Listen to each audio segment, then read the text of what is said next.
Olá, pessoal, bom dia para vocês. Que bom poder estar aqui.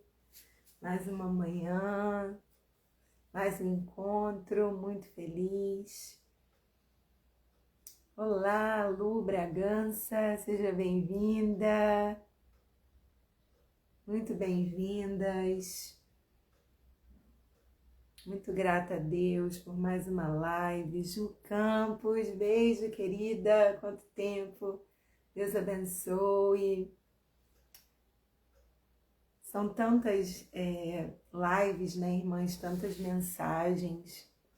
E a expectativa, ela é toda semana, assim. Qual vai ser a palavra, Senhor, que Tu queres que eu compartilhe com as irmãs, com as mulheres nesses dias, né? E o Senhor colocou em meu coração um clamor, o desejo de orar, né? O desejo de interceder, de enxergar a luta de muitas mulheres, né? Então a nossa live de hoje, ela vai tratar sobre isso. Como que a mulher, muitas vezes, ela é tratada de forma tão ruim, né? De forma tão discriminatória. Então a gente vai estar falando sobre isso hoje. A gente está aí na semana do Dia das Mães e Deus me trouxe à memória um versículo que fala sobre Raquel, essa matriarca do povo de Israel, né? Esposa de Jacó, o homem que deu origem ao nome do povo de Deus, né? Até então, povo de Deus, mas em Jacó eles passaram a ser povo de Israel, nação de Israel, né? Então, Raquel era esposa de Jacó e a gente vai estar conversando um pouquinho nessa manhã sobre isso, sobre o choro, o lamento acerca da vida das mulheres, né? E como muitas vezes as mulheres têm sofrido situações tão difíceis. Então, não é uma live feminista, tá, gente? Nós estamos aqui para levantar esse tipo de bandeira. Ela já tem as pessoas que as carregam, né? Essas bandeiras já têm as suas representantes. Eu não estou aqui para isso, não é esse o meu lugar, não é essa a minha luta, mas é trazer esse entendimento do cuidado, do zelo, do amor que Deus tem pela mulher, tá? Então convide suas amigas, mande essa live para elas e eu espero que seja bênção para a sua vida essa manhã. Então nós vamos tomar um café com as mulheres da Bíblia. Vamos citar algumas mulheres aqui e situações difíceis que elas enfrentaram. Então a mesa é grande, são muitas pessoas sentadas nela, nem preparei lugar hoje para ninguém, né? Não botei jogo americano, porque a mesa é grande, são muitos lugares, são muitas causas, muitos assuntos para a gente estar conversando aqui. Então vamos orar? Pai, eu quero te agradecer por essa manhã, eu quero te agradecer por estar aqui, eu quero te agradecer pela oportunidade de ministrar na vida de tantas pessoas, Senhor, através dessa live. Senhor, eu peço que a minha voz, que essa mensagem chegue aos corações que necessitam ouvir aquilo que eu tenho para compartilhar.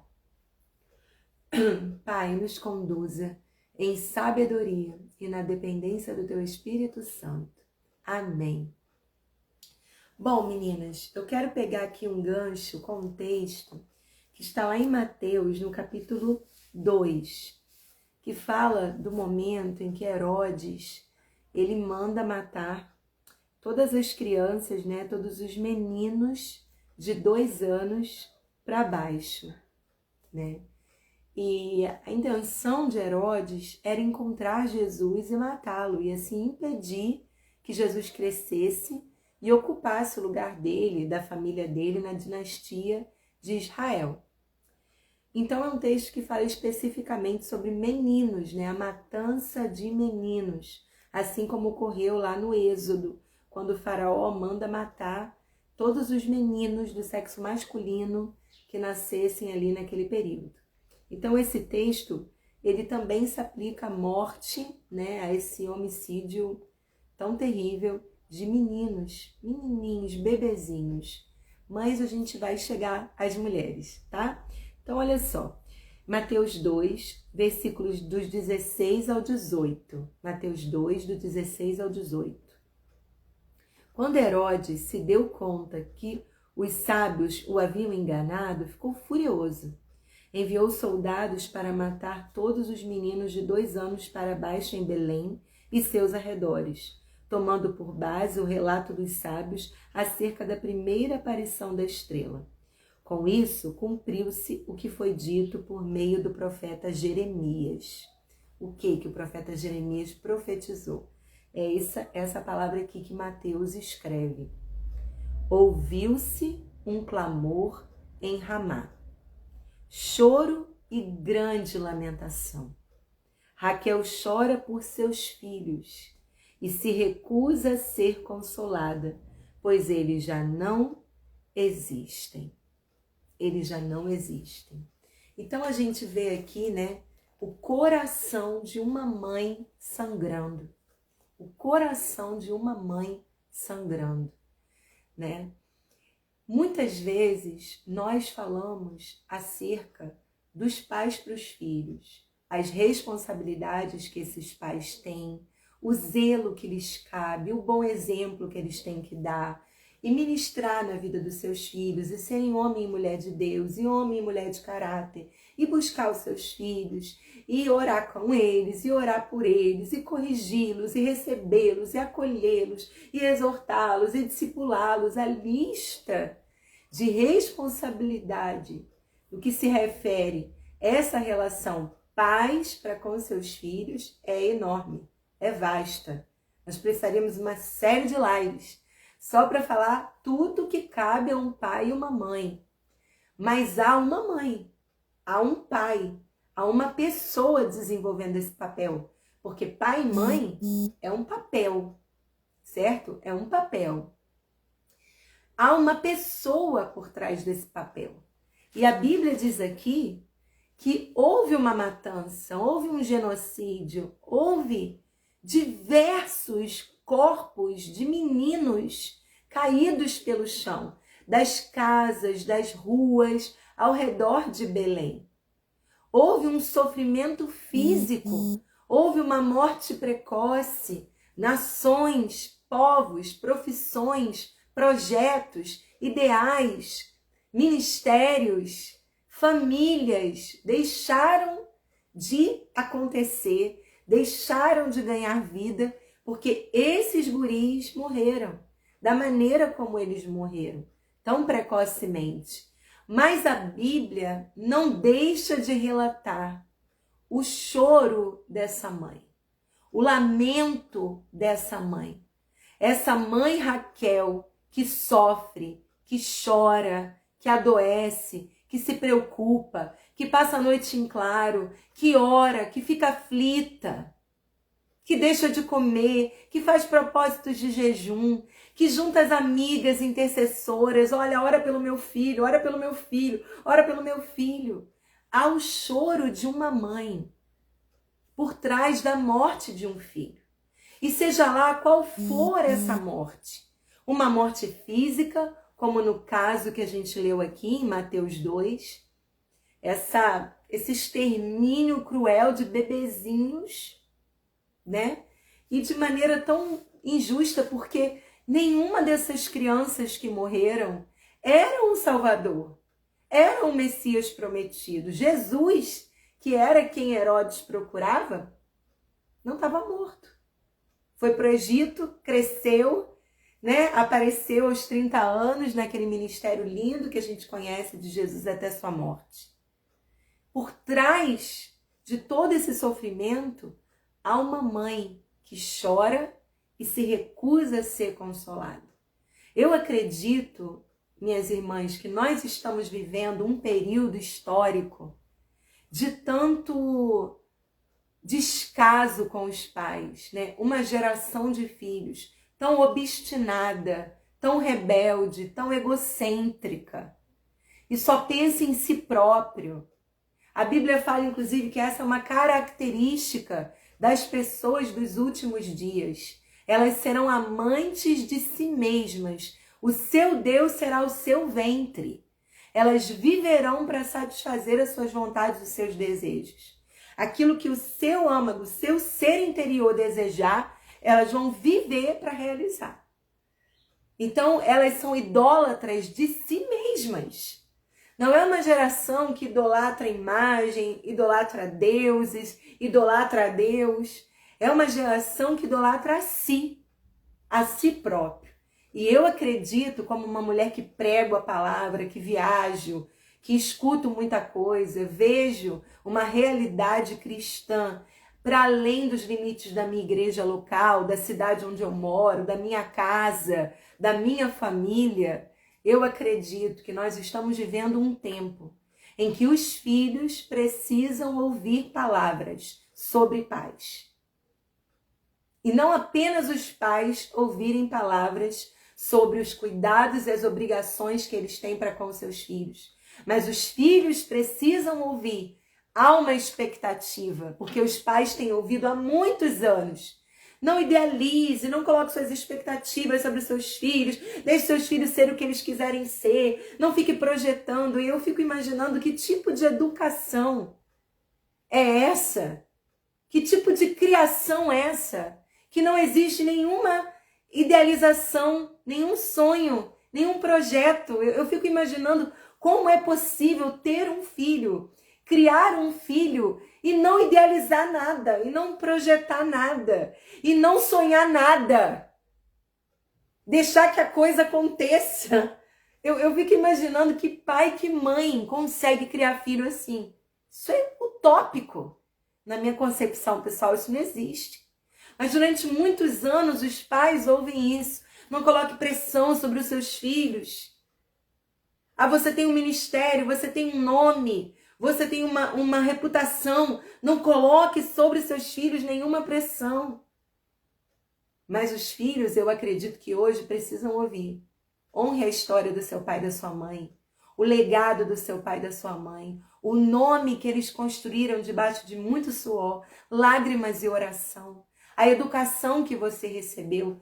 Eu acredito que nós estamos vivendo um tempo em que nós precisamos compartilhar com as crianças. Ai, Ana, as crianças, amados, as crianças estão cruéis. Eu fico vendo o tipo de brincadeira, de linguajar. Não é na rua, é na pracinha, no pós-culto. As crianças no pós-culto. O que elas falam umas para as outras. Como elas tratam umas às outras. Eu não sei se isso acontece aí na sua casa, ou se seus filhos trazem essa fala para você. Mas quantas vezes minhas filhas conversando comigo sobre escola, e falando de amigo, ah, e aí, seu idiota? Eu digo, o que é isso? Ah, normal, é assim que os amigos falam com o outro. Eu digo, que isso? Como que um amigo pode se referir ao outro bobalhão, lesado, ofendendo em tom de brincadeira? Machucando, brincando. Então, amadas, a gente está vendo uma geração de criança com comportamentos cruéis, desrespeitosos. Não tem muito tempo que eu presenciei uma criança pequena. A mãe dizia que não, e ele batia. A mãe dizia que não, ele mordia. E você fica olhando aquilo, gente, o que é isso? O que é isso? O que é isso? Onde que nós vamos parar? Essas crianças não ficam só nas nossas casas, elas vão para a escola. E você vê professores adoecidos. Minha filha está fazendo magistério agora, iniciou os estágios. E ela chegou em casa um dos dias do estágio e disse assim, mãe, não tem o que a gente faça para a criança ficar quieta. Não tem nada, sabe? Você pode fazer uma brincadeira, cantar uma música. Elas simplesmente não conseguem ficar quietas. Elas não conseguem sentar. Elas não conseguem ouvir. Elas não conseguem ficar muito tempo entretidas em uma atividade. Considerando toda essa realidade, eu insisto na minha fala. Nós estamos vivendo um tempo em que as crianças, os adolescentes, os jovens e os filhos adultos que não amadurecem, essa é uma realidade da nossa sociedade. Você sabia que existem estudos que estão apontando que a adolescência é uma fase que está sendo estendida com relação à idade? Sabia disso? Que há aí uma fala dentro do ramo da psicologia que a adolescência ela está se estendendo até os 25 anos, mais ou menos. Por quê? Porque o adulto, a definição de adulto é aquela pessoa que é autônoma, responsável, é capaz de cuidar da sua própria vida, sem colocar a demanda da sua vida nas costas do outro. E os estudos apontam que esta geração atual, não essa que está crescendo, mas essa que já é adulta, 20 e poucos anos, né, os próprios jovens da nossa época agora, estão demorando mais tempo para alcançar esse lugar de maturidade. Aproximadamente aos 25 anos. Eles então entendem o que é ser adulto. Jesus amado.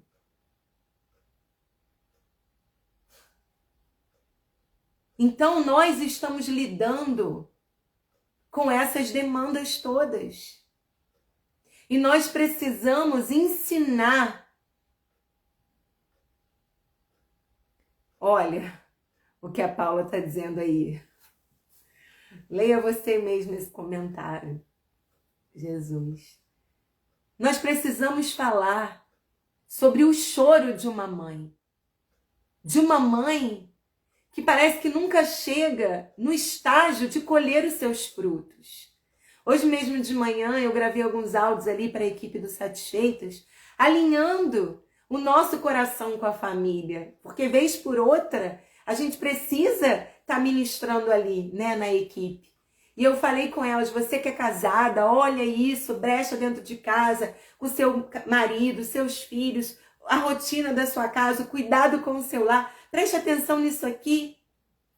E para as solteiras eu disse, pessoal, a Bíblia diz lá no Salmo 128, que os filhos do homem que teme a Deus serão como brotos de oliveira ao redor da mesa.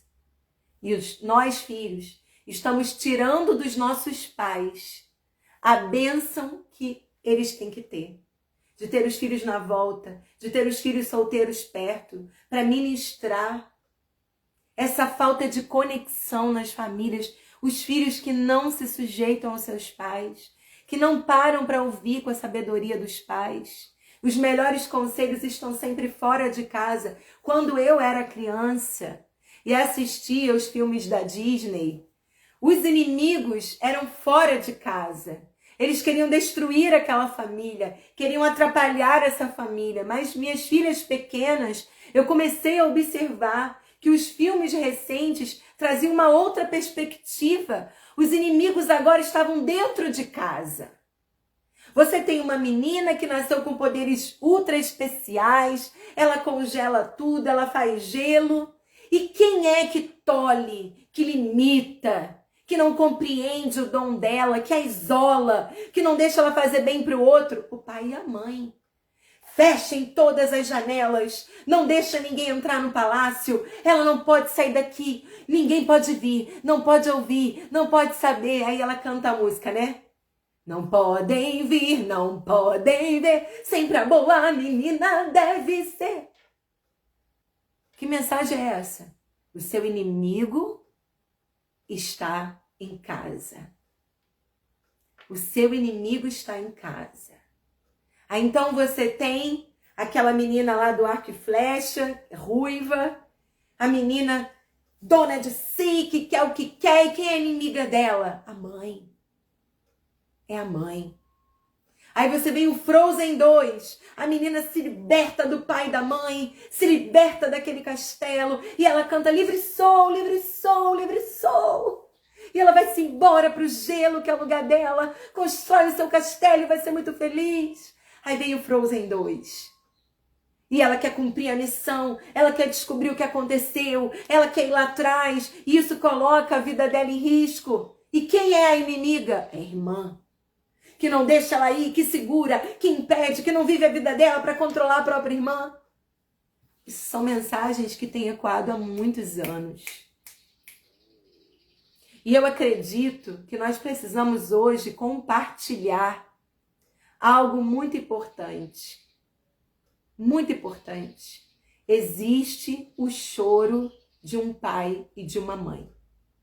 Existe uma geração.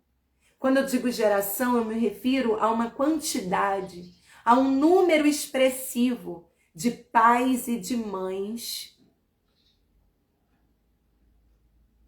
Pais e de mães que estão carregando lágrimas e lágrimas por causa da morte de filhos. Morte de filhos física, emocional, espiritual. Uma vida cristã que não amadurece, que não desenvolve. São muitos os fatores que a gente precisa pensar, né? Até uma irmã colocou aqui, Ana, de quem é a culpa? De muitas pessoas. De muitas pessoas. Né? Eu acredito que essa culpa não é só do pai e da mãe. E nem penso que de repente seja o ideal a gente ir por esse caminho. Porque há tantas influências. Eu sempre digo assim quando eu estou aconselhando alguém sobre filhos. Eu digo, se a criação das minhas filhas fosse algo entre eu e Deus, e meu esposo, e eu fosse educá-las e ensiná-las com o que eu acredito, com o que eu recebi, com o que eu aprendi na Bíblia, estava tudo bem. Mas você entra numa rede social e aí diz assim, você nunca deve dizer isso pro seu filho. Tá, eu nunca devo dizer isso pro meu filho. Aí daqui a pouco um outro perfil pra mãe, você sempre deve dizer isso pro seu filho. Eu nunca, sempre. Você deve fazer, você não deve fazer, você deve falar, você não deve falar, isso pode, isso não pode, isso ajuda, isso perturba, isso, sabe, é tanta fala, é tanta coisa, é tanta informação, que a gente fica muitas vezes desorientada em muitas coisas. E eu penso também que muitos pais, enquanto são pais, estão se curando das suas demandas de filhos. Muitos pais carregam as suas próprias dores enquanto filhos. Muito pai e mãe tem as suas próprias questões, as suas próprias dúvidas e inseguranças. Quantas vezes eu mesma fui para um ambiente da casa, me ajoelhei e disse, Senhor, o que eu faço? Como que eu lido com isso? Aquilo que era óbvio quando eu tinha a idade delas, parece que não é óbvio para elas hoje. Tantas coisas. São tantas as demandas, tantas as áreas de influência e interferência. É claro que existem campos que são exclusivamente nossos, a disciplina, a correção, a instrução. Há muitas coisas que dependem do pai e da mãe mesmo. E é posicionamento. Mas há muitas coisas que os pais e as mães querem fazer e não sabem como fazer. Não sabem por onde começar. E é isso, irmãs, que eu quero falar aqui com você. Se você hoje se enxerga uma mãe com muitas questões ainda de filha, acelere esse processo de cura. Se comprometa na sua vida a viver essa cura, a progredir, a avançar, a sair dessa posição de filha machucada, de filha ferida, para que você tenha mais sucesso na sua maternidade, se é que essa palavra cabe em algo que é tão processual. E que momento que esse sucesso virá? Porque são tantos os processos, tantas as fases. Mas o que eu quero gerar aqui nessa live, irmãs, não é um conflito entre pais em que a gente diga, você não está fazendo isso, você não está fazendo aquilo, acorda, desperta, olha o que está acontecendo com o seu filho e com a sua filha.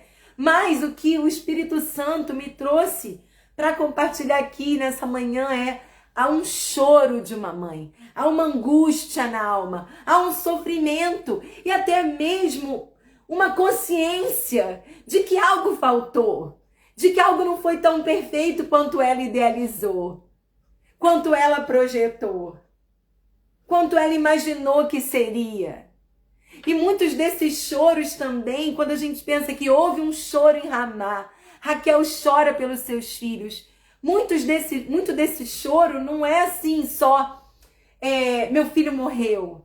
Mas por trás desse choro, a angústia de uma mãe de pensar, eu poderia não estar aqui. O que eu ainda estou fazendo aqui? Aqui não era nem minha cidade, eu vim para o censo, eu vim me alistar aqui, fazer o processo que o rei mandou, eu deveria vir embora. Tá vendo? Se eu tivesse ido embora, meu filho não tinha morrido, ele não estava aqui. Ou aquela mãe que não estava na sua casa naquele momento, pensa. E aquele filho ficou com o pai ou ficou com uma amiga, e daí ela chega, o que aconteceu? As crianças foram mortas. Por trás desse choro há isso também. O remorso, uma culpa, um monte de si.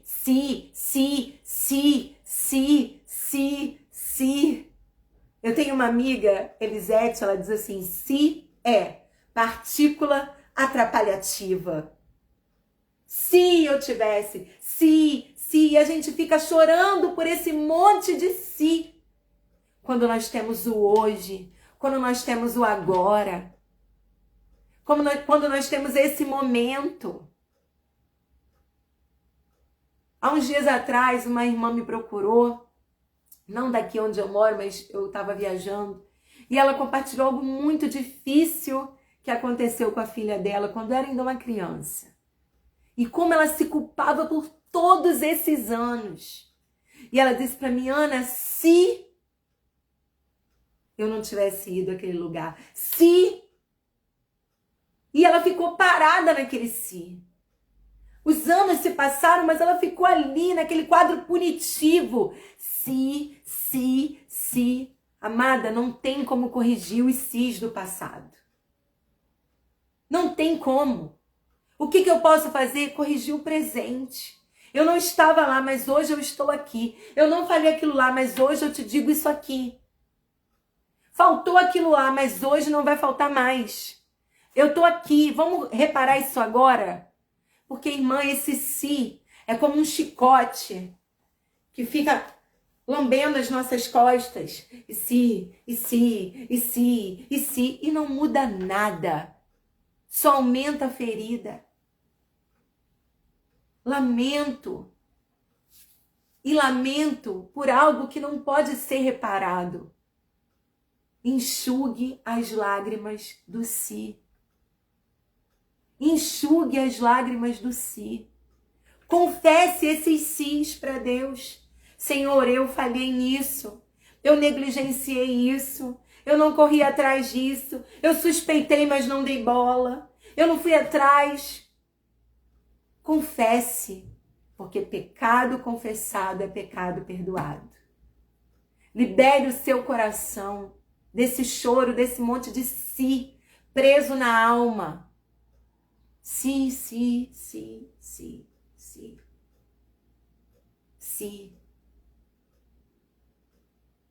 Libere-se disso, minha irmã.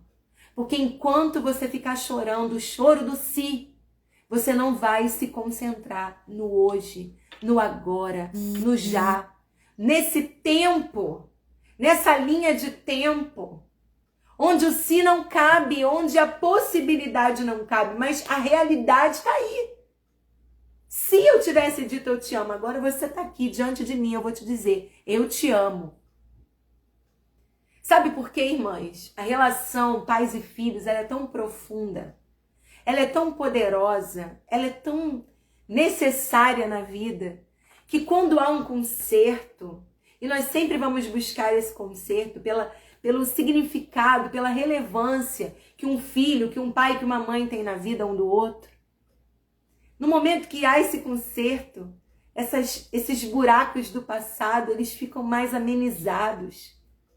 E a gente se acomoda nessa realidade como se não tivesse havido outra difícil, outra complicada, sabe? há um choro. E eu quero te dizer isso, minha irmã, mãe, porque eu sou mãe como você. E eu não quero sentar nessa cadeira da mãe perfeita, porque não existe. Não existe mãe perfeita. Não existe educação perfeita. Inclusive, nas nossas falhas, nas nossas ausências, nos nossos buracos, eles procuram a paternidade, a maternidade de Deus. E tudo isso é preenchido no Senhor. Tudo isso é preenchido no Senhor. Eu não quero sentar aqui na cadeira da perfeição e dizer para você, eu sou uma mãe perfeita, que nunca falhei, que nunca fiz nada de errado, fiz tudo certo. Não, eu fiz coisas erradas. Eu falhei, né? Eu sempre digo para minhas filhas, a mãe nasceu junto com as filhas. Eu não tive estágio para ser mãe. E quando a gente fica boa em ser mãe criança, eles passam para adolescência. Aí a gente fica boa em ser mãe adolescente, eles passam para a vida adulta. É sempre algo novo. Aí a gente é boa de ser mãe adulta, eles casam. Aí a gente não é mais só mãe, agora é sogra. Aí tá tudo bem, você, né, se encaixou ali com seu genro, com sua nora. Daqui a pouco vem os netos. Aí você não é mais mãe, você não é mais sogra, só você agora é avó, né? E aí, como é que é a avó? Então é avó materna. Aí tem a avó paterna. Então tem muitas coisas na nossa caminhada. Olha, a Zuleika está dizendo, né? A Zuleika, né? Ela está dizendo que ano passado ela viveu esse si.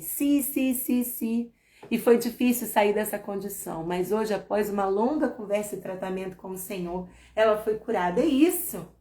Então, eu não quero sentar aqui nessa cadeira de perfeição e apontar onde estão os seus erros enquanto mãe. Você os conhece muito bem.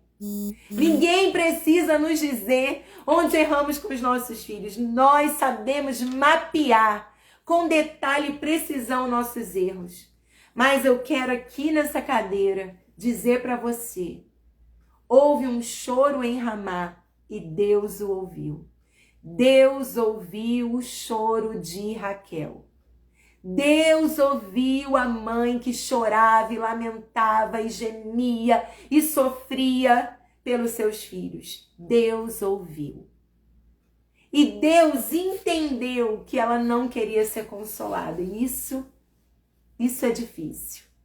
Porque eu acredito, irmãs, que esse é o ponto de mudança na nossa vida. É quando a gente aceita o ministério de Cristo. E qual é o ministério de Cristo? Diz lá Isaías 61. O rolo que Jesus leu no templo.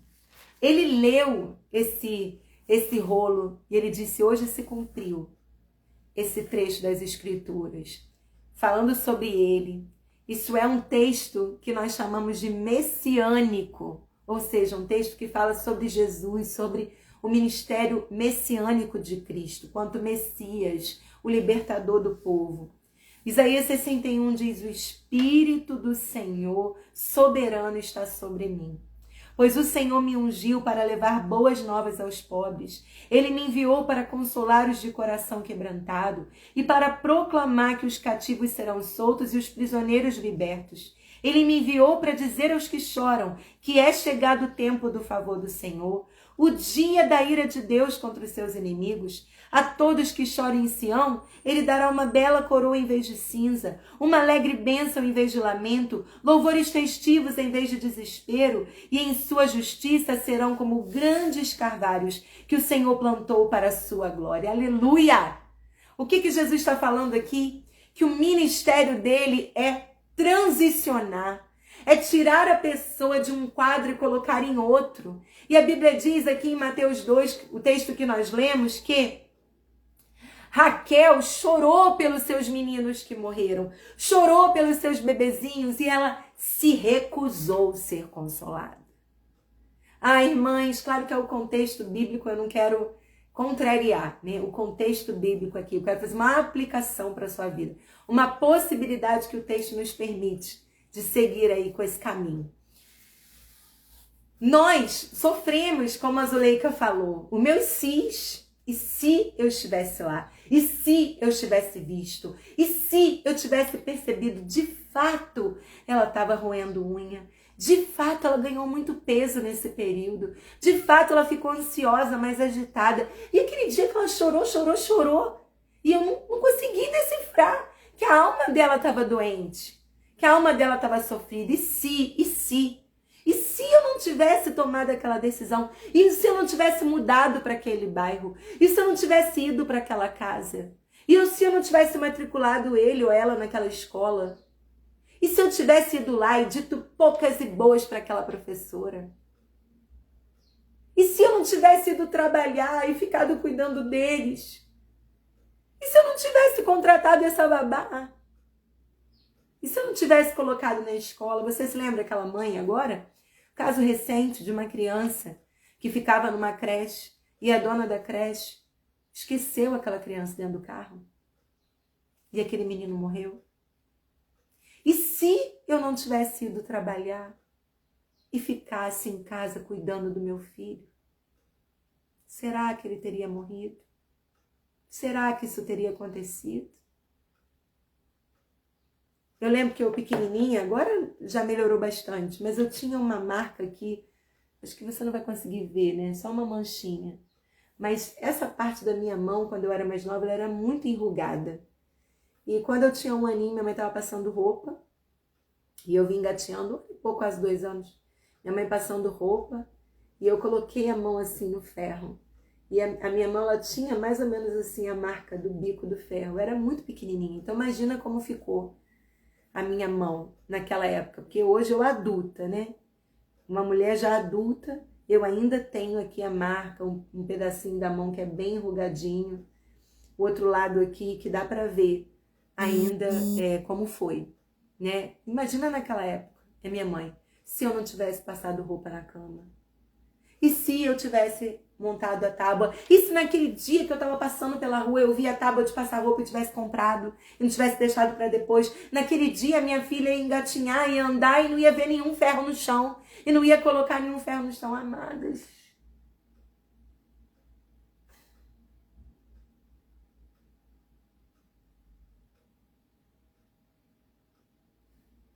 A gente enlouquece com esse monte de si. A gente se torna carcereira de nós mesmas. Você não vai sair daí. Você está presa na cela do si, na cela da culpa. Como se eu e você pudéssemos evitar todas as dores dos nossos filhos. Tem uma canção da Fernanda Brum que diz assim, conta a história de Moisés. E aí no refrão ela diz assim: quando o mar Deus abriu, foi do Nilo que eu vim. O que não me matou, forte então me deixou. Com poeira nos pés, sobre as águas andar. Minha fé romperá o limite do mar. O que eu entendo dessa canção? Que quando Moisés esteve diante do Mar Vermelho, de alguma maneira, a sua mente, as suas memórias mais antigas foram acessadas ali. Porque ele já havia vencido uma água antes. Ele já havia vencido um mar antes. Ele já havia sido colocado ali à beira do rio Nilo, preso aos juncos. E ele venceu aquele lugar. E agora ele está diante de um outro mar, de uma água muito mais volumosa. Era como se o cérebro dissesse: há registro, Moisés, há memória. Você já venceu um rio caudaloso, um rio volumoso. Você já avançou sobre as águas. É só mais uma água que você vai vencer. E nós sofremos com esse monte de si, porque a gente acredita que a gente é capaz de privar os nossos filhos de todos os sofrimentos da vida. Mas o pacote dos sofrimentos vem junto com a malinha da maternidade. Quando você sai com o seu filho da maternidade, mantinha, enroladinho na manta, a touquinha, aquela roupinha, né, de saída de maternidade, aquelas fotos lindas, e você carrega aquela bolsa e cada dia mais chique que fica essas malas de maternidade. dentro daquela bagagem há o pacote de aflição que cada um terá de lidar. Ah, se eu pudesse dar às minhas filhas um mundo perfeito, uma vida perfeita, mas eu não posso. E a minha presença o tempo todo não vai garantir que elas não vão sofrer.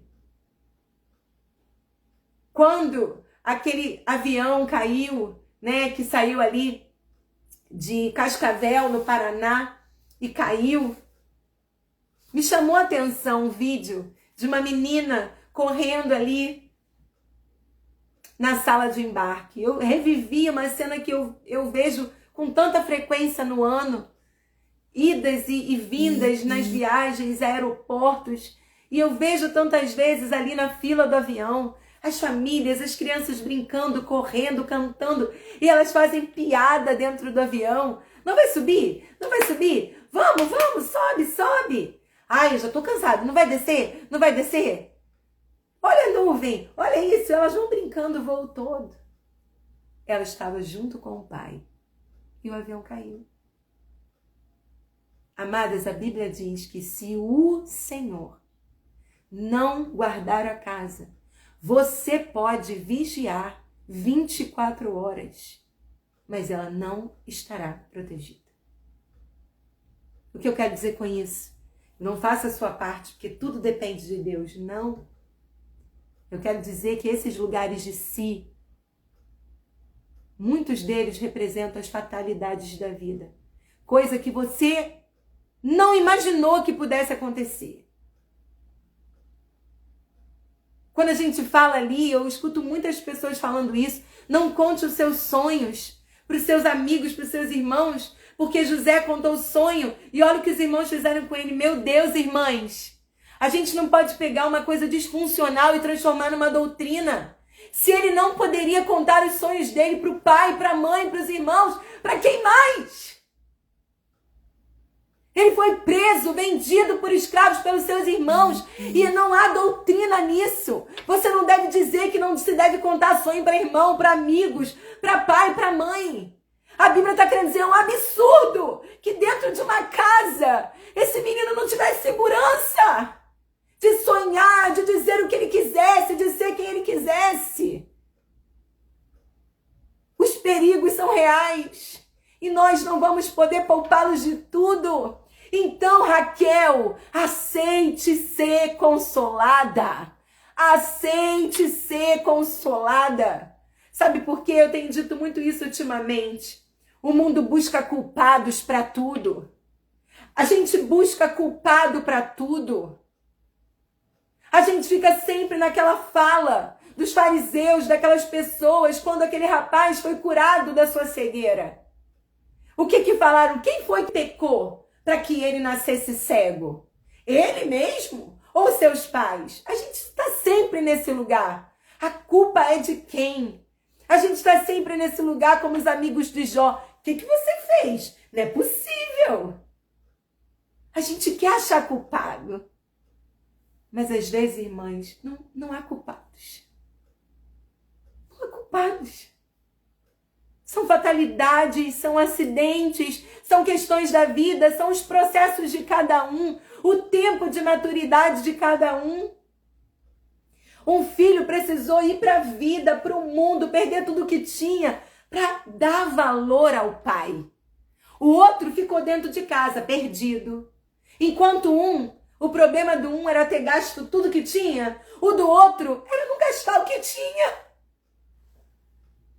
Enquanto um carregava o peso, eu pequei contra o céu, eu pequei contra o meu pai. Por quê? Porque eu desperdicei tudo. Eu desvalorizei a herança. Carregava esse peso. O outro, eu queria tanto um animal para comer com os meus amigos, o Senhor nunca me dá. Eu queria um reconhecimento que o Senhor nunca me dá. O problema de um era gastar tudo. O de outro era gastar nada. O problema de um era fazer o que queria. Do outro, achar que não tinha o direito de fazer o que queria. Numa relação tão religiosa com Deus que não cabe você pensar, não cabe você tomar decisão. Não cabe você ser adulto, você é um robô na mão de Deus. Na intimidade com o Espírito Santo, cabe as decisões que são minhas e suas. E que não adianta jogar nas costas de Deus. Deus espera que nós sejamos filhas maduras para decidir por nós. Olhar na palavra e dizer isso aqui, eu não preciso nem perguntar para Deus. Está claro o que eu tenho que fazer. Então, carregando peso de abusar do que tinha. E o outro carregando peso de não usufruir do que tinha. Os extremos que nos adoecem demais. Nós precisamos aceitar ser consoladas. Aceitar ser consoladas. Chegar ao final do dia e você poder dizer assim, olha, tá feito. Tá feito. Eu não posso fazer. Tá feito, o dia já foi. Agora, Senhor, eu te entrego as coisas completas desse dia, as incompletas desse dia. Me ajuda amanhã a fazer melhor do que hoje. Mas dormir sem esse caos na mente. Eu devia ter feito isso, eu devia ter feito aquilo, eu devia ter falado isso, por que eu não fiz isso? Por que eu não agi? Por que eu não casei? Por que eu não... Irmãs, uma das bênçãos que o Senhor tem para nos dar quando andamos com Ele é deitar e dormir. Deitar e dormir. Quantas mães não conseguem dormir? Não pelo que está acontecendo hoje, mas por aquilo que aconteceu não sei quantos anos atrás. Pelo peso da perfeição. Porque se ela sentar com uma mulher de verdade, que vive uma vida normal, ela vai entender que ela não é única. E que um montão de outras mulheres estão vivendo isso. Nós precisamos aceitar, transicionar. Sair desse lugar de culpa, de remorso, porque quem carrega culpa não pode guerrear, não pode lutar, não pode ser senhora do presente, no sentido de cuidar, gerenciar esse presente, porque ela está andando com uma bola de ferro do passado. Ela carrega aquele fardo, ela carrega aquele peso e ela não consegue lutar as guerras do hoje. E aí, irmãs, é um acúmulo de si que não tem fim. Porque se eu fico olhando para os sis de ontem, eu não consigo resolver o problema de hoje. Nós precisamos aceitar ser consoladas. Aceitar ser consoladas. Aceitar esse colo de Deus e dizer para Ele, Senhor, eu falhei. Senhor, eu não vi, Senhor, eu não percebi. Senhor, eu fui ausente, eu fui negligente. Eu demorei a amadurecer. Eu fiz escolhas erradas. É verdade, filha. Eu vou te ajudar a reparar. Eu vou te ajudar. Porque você vai ter que colher esses frutos ruins. Não tem jeito. Plantou, vai colher.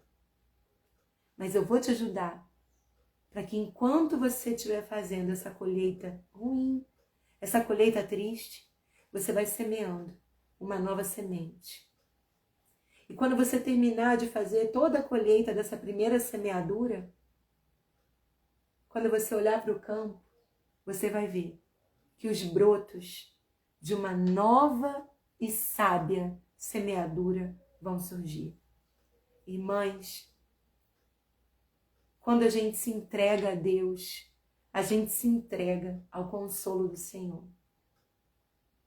Se nós ficarmos carregando peso, culpa, amargura, ressentimento, autocondenação, a gente vai morrer e não vai resolver o que temos para resolver hoje. Raquel, o Senhor ouve o seu choro. O Senhor sabe a sua dor. O Senhor reconhece as suas limitações e Ele quer te consolar. E Ele quer te ajudar. E Ele quer te instruir. Ele quer te dar estratégias. Ele quer te abençoar. Ele quer te fortalecer. Ele quer enxugar as lágrimas. Ele quer dar alegria no lugar de tristeza. Júbilo ao invés de cinza. Vida ao invés de morte. Ele quer abrir as portas dessa prisão. Ele quer. Ele quer. Porque graças a Deus ele não é como nós. Dedo apontado. Machucando. Não. Ele não veio pisar na cana. Que já está ferida, que já está cortada, que já está esmagada. Que já foi tirada do seu lugar. Ele não veio pisoteá-la. Ele não veio fazer isso. Quando é profetizado a chegada de Jesus, né? O nascimento de Jesus. Acho que é Isaías 6, deixa eu ver aqui, Isaías 5. Ah, meu Deus. Quando vem aqueles textos na mente e a gente não lembra, né? Quando fala, porque um filho se nos deu, um filho nasceu. Quem souber aí, me fala. Quando fala lá, né? E seu nome será Conselheiro Maravilhoso, Pai da Eternidade.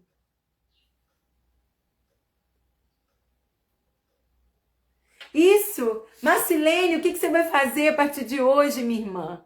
Enxugar as suas lágrimas, aceitar o consolo do Senhor. E você não vai chorar mais por filhos mortos. Você vai profetizar vida. Não é isso que o Senhor falou para Ezequiel no vale de ossos secos? Filho do homem, o que você vê? Eu vejo morte. Eu vejo caos, um cemitério a céus abertos. Filho do homem, profetiza. Profetiza. Ossos secos, voltem à vida. E aqueles ossos vão se sacudindo, se balançando. Irmãs, preste atenção no que eu vou dizer para você. Preste bem atenção no que eu vou dizer para você. Ezequiel é colocado diante de um cemitério aberto. Uma ossada. Muitos ossos, porque a Bíblia diz que o exército era muito numeroso, não se podia contar. Agora pensa quantos ossos tem um ser humano. Considerando que era uma multidão de guerreiros, quantos ossos haviam naquele vale? Muitos e muitos e muitos ossos. Resquícios de homens que já foram valentes em batalha. Homens guerreiros agora, eles não estavam mais mortos. Eles já tinham virado esqueleto. E os ossos estavam sequíssimos, como diz a palavra. Que cenário era esse? Caótico, depressivo. Um cenário difícil, um cenário ruim. E o Senhor coloca Ezequiel naquele lugar e diz, profetiza. Ele disse, ossos secos, voltem a viver. E aqueles ossos começam a se sacudir. Veja bem, estava tudo em silêncio. Era um cemitério? Era, mas não fedia mal. Obrigada, Paula, vou ler daqui a pouquinho. Não fedia mal porque o osso já não tinha mau cheiro. Não é verdade? Ele não viu que tipo de morte era. Então não dava para ver aquele cadáver, às vezes, numa situação tão difícil. Porque era osso, estava todo mundo igual. De repente, o ambiente já não está mais silencioso como ele era antes. Começa a ouvir um barulho. Aquele monte de osso batendo no outro. Caos. Aí você olha, meu Deus, como assim? Tava um silêncio. E eu comecei a orar, veio barulho. Barulho. E aí, irmãs, aqueles ossos começam a procurar o osso correspondente. Porque eles não se juntaram a qualquer ossada. A Bíblia diz que cada osso se uniu ao seu esqueleto pessoal. Deixa a benção aí. Cada osso se uniu ao seu esqueleto pessoal. Imagina o cenário, hein? Do pé andando sozinho atrás do osso da perna. Aí achou. Aí daqui a pouco achando todos aqueles ossinhos que formam o joelho. Achou. Aí anda aquela parte da perna com o pé procurando o fêmur. Não, esse fêmur não é meu não. Sai, não encaixou. Você vai para outro lugar. Gente, você consegue imaginar uma cena dessa? Aí daqui a pouco aquele esqueleto bacia, da bacia para baixo, toda formadinha, andando. Uma cabeça pulando, o osso do crânio pulando. Um braço que se formou. Daqui a pouco saiu uma mão debaixo daquele monte de ossada para se juntar com o osso que estava lá atrás, do outro lado. Ela vai procurar o osso dela. Você imagina aquela cena? Ezequiel viu aquilo. Ele ficou olhando aquilo. Aí ele continua, ossos secos, voltem a viver. Aí o esqueleto está pronto. Agora profetiza a carne. E vai surgindo carne. Sabe o que é isso? Um revestimento de músculo. Aparência bonita? É legal de se ver? Só depois que vem a pele. Só depois que se torna uma alma vivente. Porque eles estavam assim, ó, defuntos em pé. Montados, formados, mas um monte de defunto. Imagina. Ezequiel vendo aquilo. Tipo assim, o que é isso, gente? Daqui a pouco ele profetiza. Espírito, sopra do leste, sopra do oeste. E aí ganha vida aquele exército. O que eu quero dizer com isso? Irmãs, o caminho profético, o caminho de oração, o caminho de intercessão pelos nossos filhos vai passar por cenários feios, estranhos, assustadores. Vocês vão começar a ter umas conversas que nunca tiveram, uma lavagem de roupa suja. Mãe, porque naquele dia a senhora falou tal coisa, meu Deus. Mãe, aconteceu tal coisa, não sabia. Mãe, falaram pra mim, não sabia. Mãe, sabe? Mãe, eu penso isso. Como que você pensa isso? Desde quando esse pensamento tá na sua cabeça? Ai, mãe, alguns anos. Aí a gente, não quero mais ouvir. Para com isso, mulher! Para com isso! A cena é feia, é caótica, mas Deus está fazendo. Deus está promovendo ressurreição. Deus está promovendo vida. Porque a gente quer que osso vire guerreiro. Não é assim. Tem todo um processo. E você precisa ser forte para continuar profetizando e enxergar a mão de Deus no caos. E vibrar. Meu Deus, 2 cigarros por dia. Esse menino já fumou um maço inteiro. Hoje está fumando só um cigarro de manhã e um de noite. Glória! Aí a pessoa vai dizer, Glória, não, você tem uma escolha. Olhar e dizer assim, meu Deus, não para de fumar. Eu tô olhando anos e não para de fumar. Anos e não para de fumar. Você já se deu conta que fumava um maço, agora fuma só 2? Eu tô orando anos e não para de beber, porque você não sai na noitada com ele. Você não sabia que ele bebia uísque, vodka, misturava o troço todo. Agora ele tá só na cervejinha. Ah, não, vai beber cerveja na minha casa. Não tá acontecendo nada. Porque antes ele saía, ia beber com amigos, estava no bar. Agora ele só quer beber dentro de casa. Sentar ali na hora do almoço, no joguinho de futebol dele. A gente quer coisa instantânea, mas nem todo mundo vai viver isso, irmãs. A maioria das pessoas já viveram um processo com Deus. Não desanima enquanto você profetiza. Não desanima enquanto você clama. Enxerga a mão de Deus nas pequenas coisas. Ai, que música é essa? Eu não acredito que está ouvindo essa música. Mas se você olhar as músicas que já ouviu, melhorou muito. Ai, de novo, vai pra balada de novo. Mas se você pensar que ele não parava um final de semana em casa. Agora, um final de semana, ele tá em casa. Pô, você só fica em casa um final de semana? Ué, não ficava nenhum. Agora eu tô ficando um.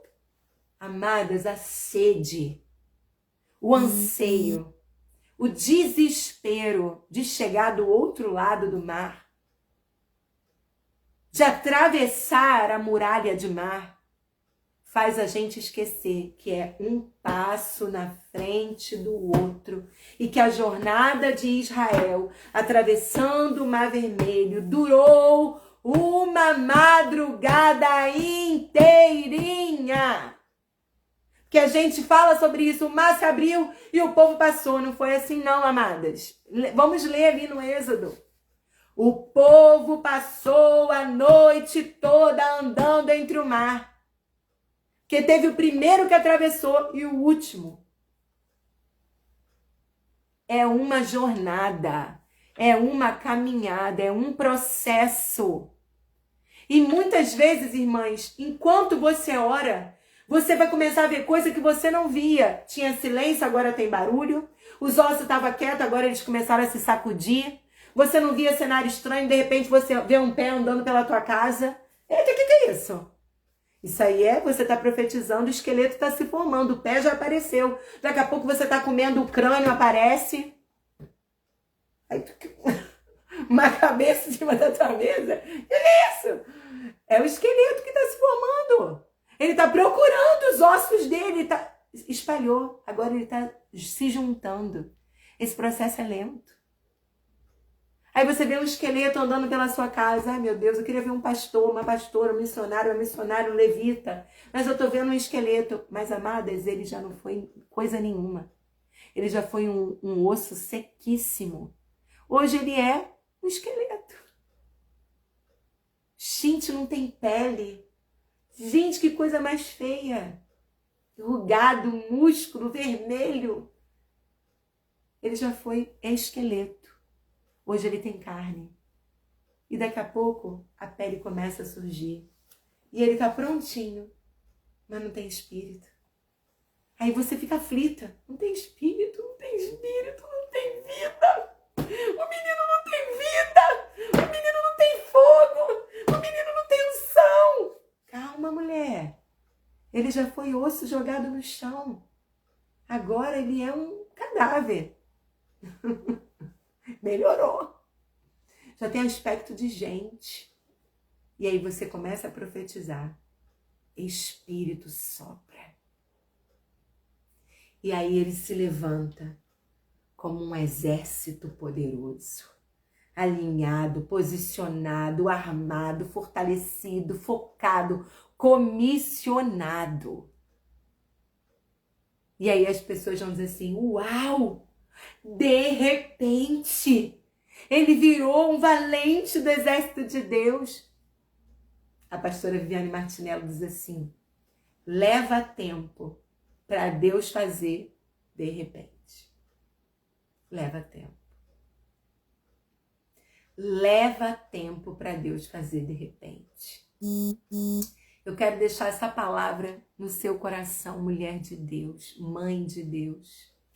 Você chorou, Raquel, pelos seus filhos, derramou sua lágrima, agora aceite ser consolada. E se posicione num novo lugar, o lugar de confiar, o lugar de profetizar, o lugar de declarar o poder e o senhorio de Cristo na vida do seu filho. Pegando esse gancho aí da Marcilene, irmãs, é tempo de nós pararmos de chorar pelos filhos mortos e começarmos a profetizar e a declarar os filhos vivos que nós já estamos vendo. Porque os meus olhos de fé enxergam aquilo que os meus olhos humanos não são capazes de ver. A fé é a certeza das coisas que eu espero. Então, a falta de fé pode ser, na verdade, uma falta de expectativa, porque a fé é a certeza do que se espera. Você espera o quê? Você quer ver o quê? Você tem clamado pelo quê? E cuidado com essa voz do mundo que diz não idealize, não sonhe, não projete, idealize. Sonhe, projete. Você foi chamada para dar destino aos seus filhos. A palavra diz que os filhos são como flecha na mão de um valente. E esse mundo quer colocar a gente nessa posição de mãe frouxa, de mãe que não sabe o que fazer, de mãe insegura, de mãe medrosa, de mãe abatida, de mãe prostrada. Mas a Bíblia diz que os filhos são flecha na mão do valente. Você é valente. Se levante, pega esse arco, pega essa flecha e diz, eu sei o que eu vou fazer com você. Eu sei para qual direção eu vou te lançar. E quando a flecha começar a se sacudir na sua aljava, tenha uma voz de comando, uma voz de autoridade, diga, fica aí. Você não está pronta para ser lançada. Você não está pronto para ser lançado. Algumas vezes a gente vai ter que recuar. Esses dias eu disse para minha filha, ó, lancei. Quando lancei eu vi, opa, não estava precisa. Não estava pronta. Não acertou o alvo com precisão.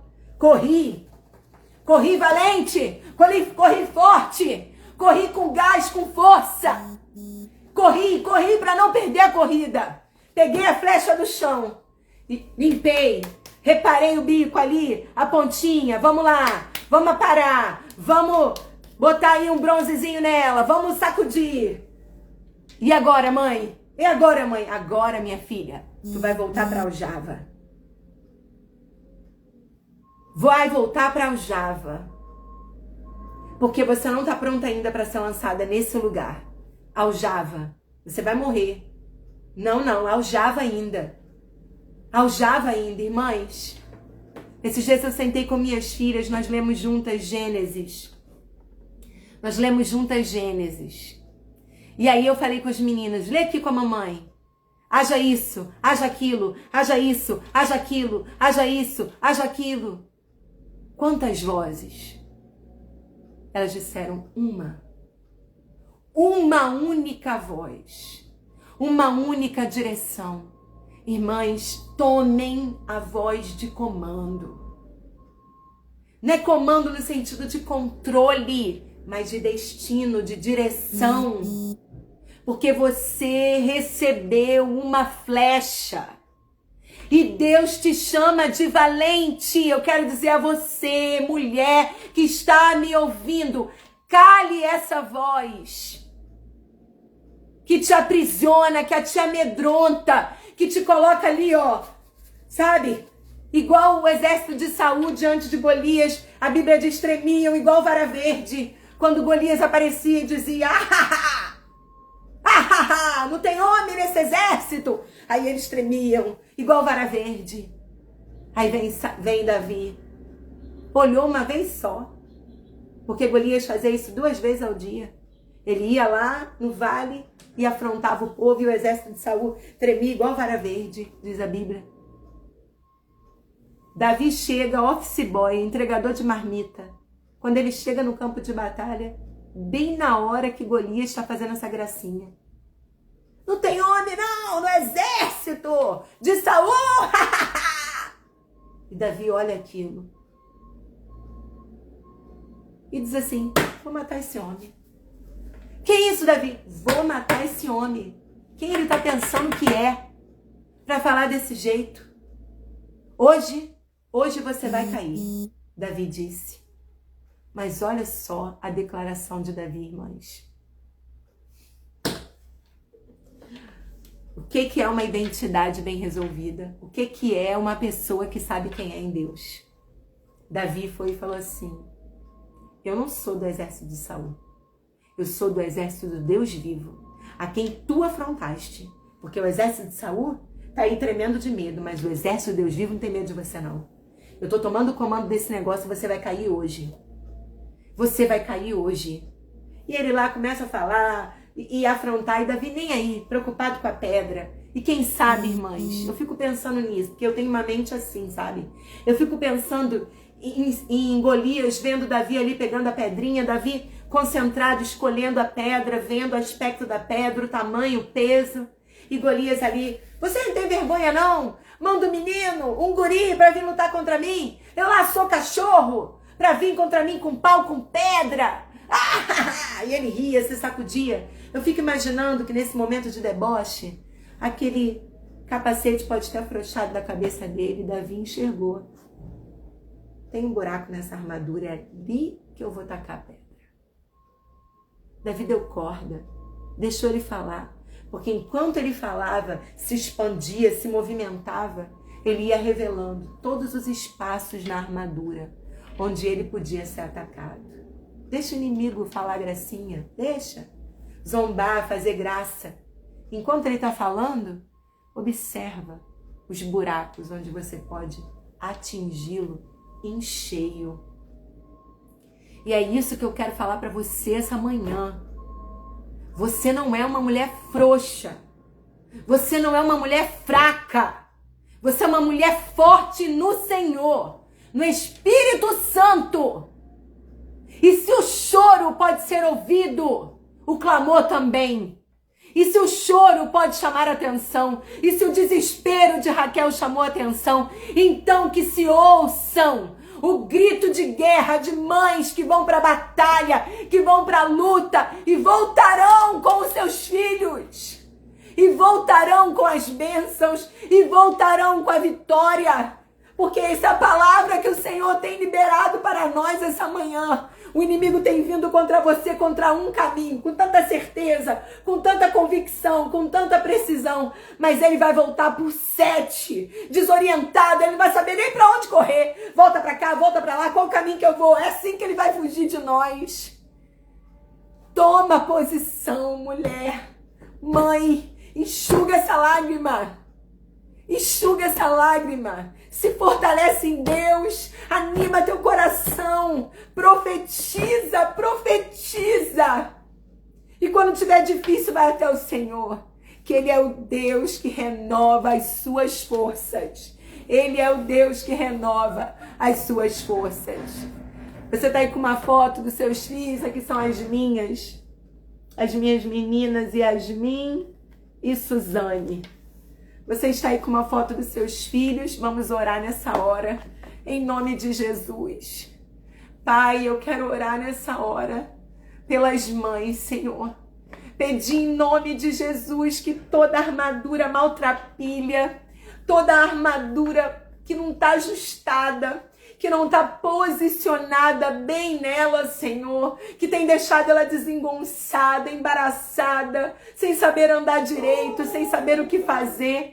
Assim como foi a armadura de Saul no corpo de Davi, eu oro em nome de Jesus pela substituição do céu, as estratégias precisas. Se ela tiver que ir para a batalha com trilha sonora, como foi Israel, quando Jericó caiu, se ela tiver que ir para a batalha com toda a habilidade de uma artesã, construindo um cestinho, revestindo de betume para colocar o seu filho às margens do rio, se ela tiver que ir para a batalha com a sua profissão, com as habilidades que ela aprendeu na sua profissão, como as parteiras cifrar e puar, se ela tiver que ir para a batalha, Senhor, com as ferramentas do seu dia a dia, aquelas que firmam as tendas no chão, como Jael, com a estaca e com o martelo. Se ela tiver que ir para a batalha com um clamor, como uma mulher que não tem vergonha, como uma mulher que se aproxima, que é comunicativa, como a mãe cananeia, que aceitou até ser chamada, comparada a um cachorrinho. E ela soube ali articular, dar uma resposta para Jesus, que chamou a atenção de Jesus. Se essa é a arma dela, habilidade com palavra, habilidade no discurso, habilidade de conversa, eu não sei. Eu não sei quais são as armas que na mão dela são precisas. Que talvez se eu fosse pegar essas armas, eu não saberia o que fazer com elas, mas que na mão dessa mulher são armas poderosas, capazes de fazer cair os exércitos do inimigo. Senhor, forja a tua filha agora. Como diz o Salmo 18, forja os braços dela para a batalha. Prepara, Senhor, os braços dela para a batalha. Ensina, Senhor, adestra cada uma de nós para as batalhas da nossa vida.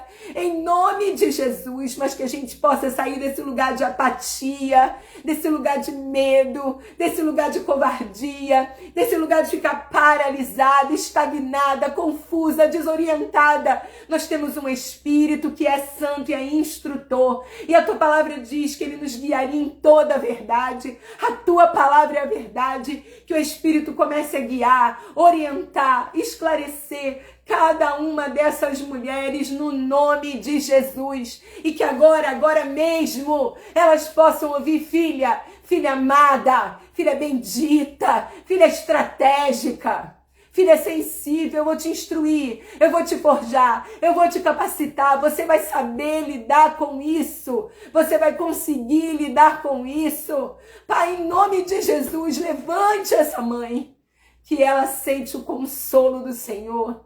E eu oro, meu Deus, por cada um dos nossos filhos e filhas. Senhor, tesouros, herança que veio da tua própria mão. Nossos filhos são benditos do Senhor.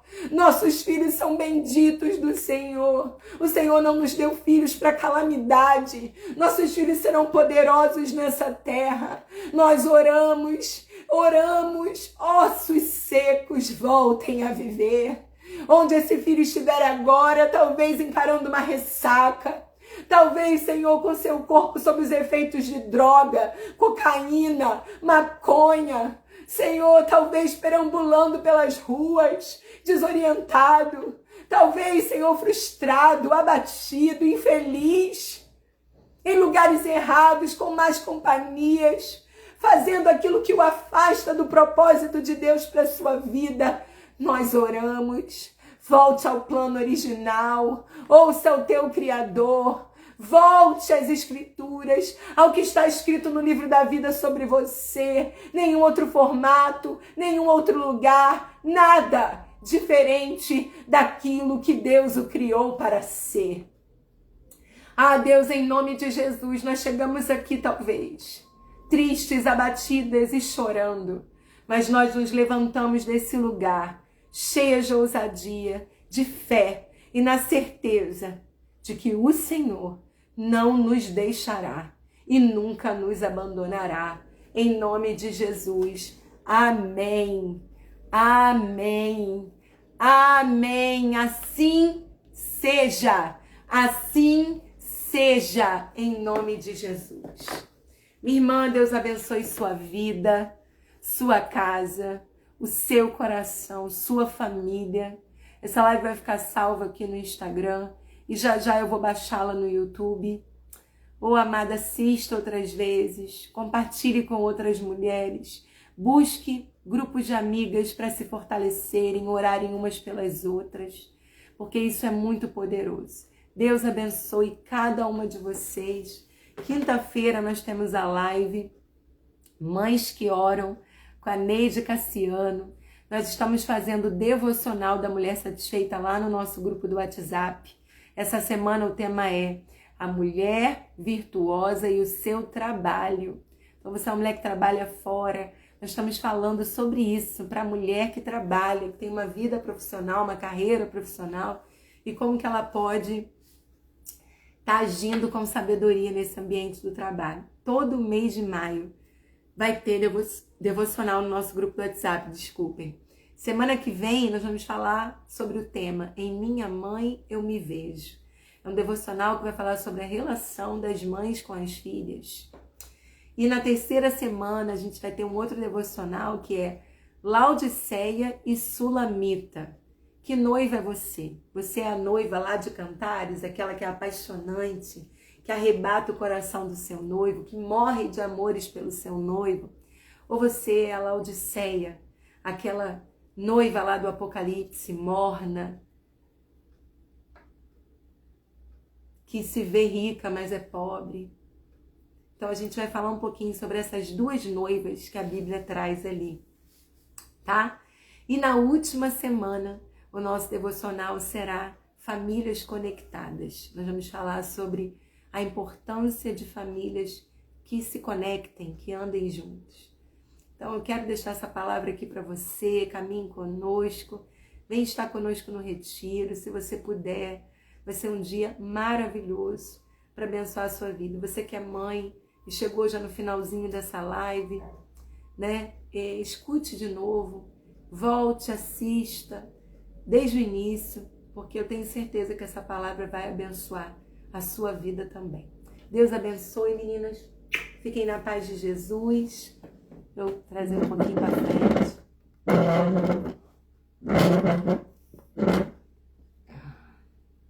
Deus abençoe.